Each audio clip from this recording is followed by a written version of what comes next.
Ilalabas ko na guys yung mga gamit ko dito sa kusina. Ilalagay ko sila dito guys sa box para isang dalahan na lang kapag pinadala ko kay mama.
Ayan, binilihan ko ulit guys si mama ng barley para healthy siya.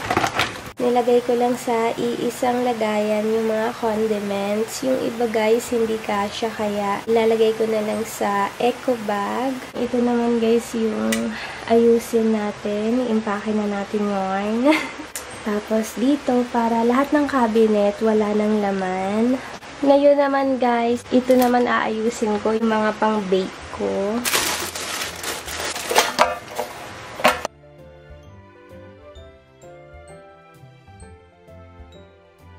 Ito na yung mga pang-bake ko. Yung iba dyan, hindi ko pa nagamit.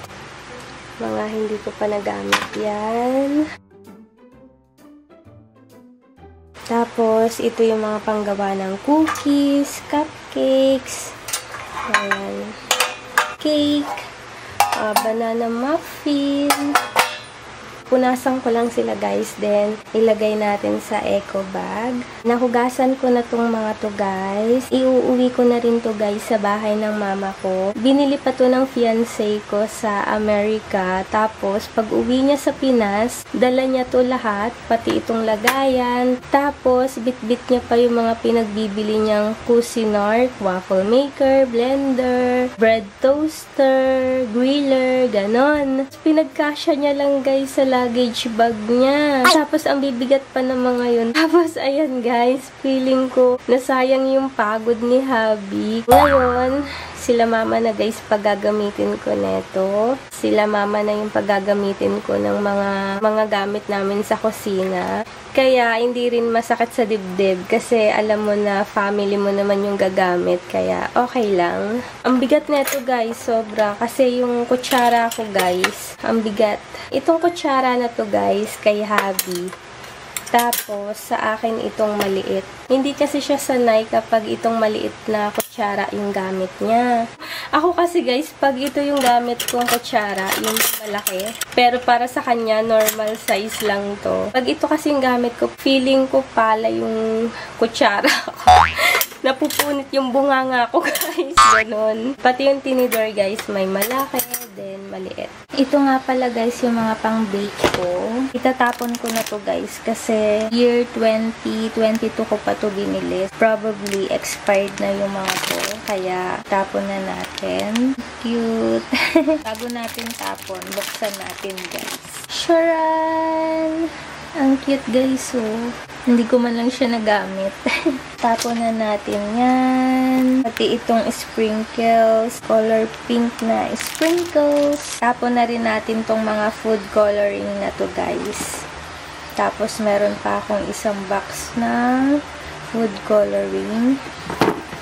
Ito guys, kaya ako may food coloring kasi kapag gumagawa ako ng icing, ito yung mga ginagamit ko. Ayan. Ipagtatapon na natin tong mga to. Ito naman guys, candy to para sa cupcakes. Blue sprinkles. Cream of tartar para sa icing. Red bow kasi I love red. Ganyan siya guys. Tapos, itong nasa ice cream guys. Pangtusok talaga to guys ng prutas. Ikikip ko to guys. Itong mga to guys, tatapon ko na.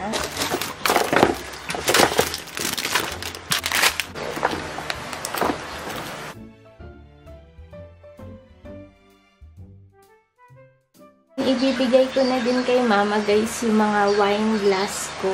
Nilagay ko na sila dito guys sa paper para safe na hindi sila mababasag.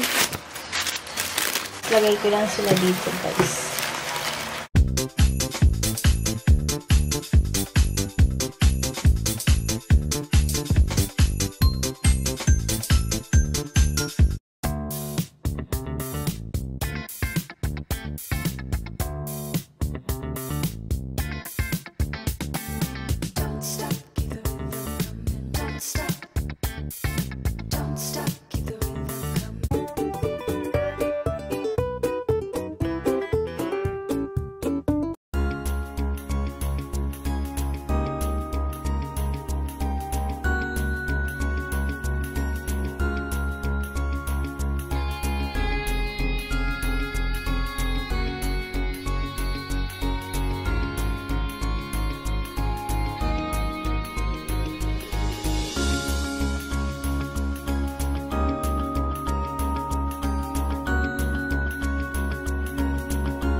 Hindi pa ako guys tapos sa kwarto ko.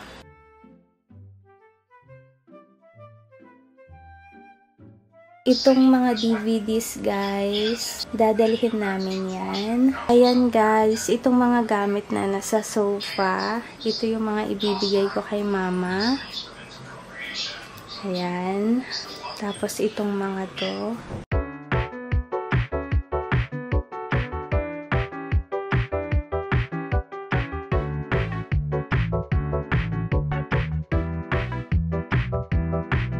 Itatapon ko na tong jewelry box ko guys. Tapos yung mga alahas ko, inilagay ko muna sa envelope.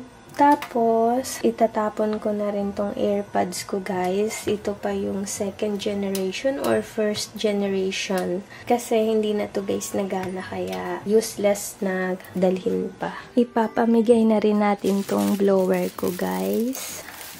Bibili na lang ako guys kapag nasa US na tayo. Hindi kasi pwedeng hindi naboblower yung buhok ko guys kasi sobrang kapal. Ayan guys, ito yung mga damit ko na ipapamigay ko na. Mamaya may pupunta ditong janitress dito sa condo guys. In-offer ko sa kanya kung may anak siyang teenager. Punta siya sa condo ko para makapili siya ng mga damit. Ito guys yung ibibigay ko and baka may magustuhan pa siya dito. Ayan, ibibigay ko na rin to guys yung pang workout ko sa dibdib. Ayan. Tapos ito yung workout pad. Bibigay na rin natin yan guys.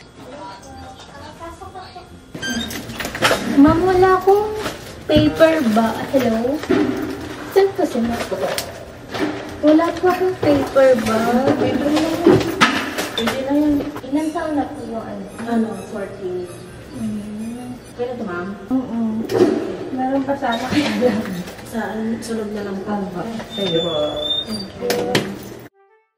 Ayan. Pamigay na natin tong Snow White na jewelry box ko. Ang cute. Tapos, ayan, bigay na natin to sa mga chikiting kapitbahay ni mama. Gusto ko pa sana to guys i-keep. Bala ko pa nga to ipa-frame. Kasi ito yung first time ko nung nag-gun shooting kami ni Habi.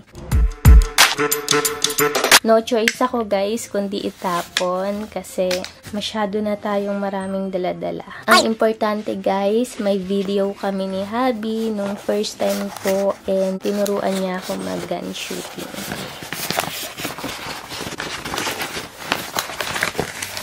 Four pages ko. Itapon ko na. Pati ito guys, itatapon ko na rin. Ang cute pa naman nito, lalo na kung mahilig ka sa mga scrapbook. Ayan. May nakaipit. Nakaipit pa dito guys yung nag-deposit ako sa savings account. Ang hilig ko talaga mag-ipit.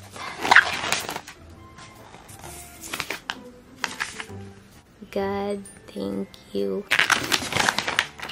Dahil mahilig ako guys mag-ipit-ipit, kaya kapag mga ganitong bagay, mga libro, notebooks, kailangan ko talagang isa-isahin, kagaya nito. Isa-isahin yung mga pages. Kasi mahilig nga ako guys mag-ipit-ipit ng pera sa mga notebooks, books, ganun. Kagaya nito guys, diba? Ipit yarn. Wala na guys. Pwede na itong ipamigay. Ito nga pala guys yung expenses notebook ko. Dito ko nililista lahat ng nagagastos ko. Ito guys yung month of March 2019. Bali 60,000 yung nagastos ko. Nililista ko guys para alam ko kung ano yung mga nagagastos ko and magkano yung total na nagastos ko ng buwan na yun. Tapos ayun, magtitipid na ulit ako. Ganun yung ginagawa ko guys para makasave. Magpahinga muna tayo guys, kakaimpake. Kakain muna ako kasi napagod na ako guys. Bumili lang ako ng foods ko.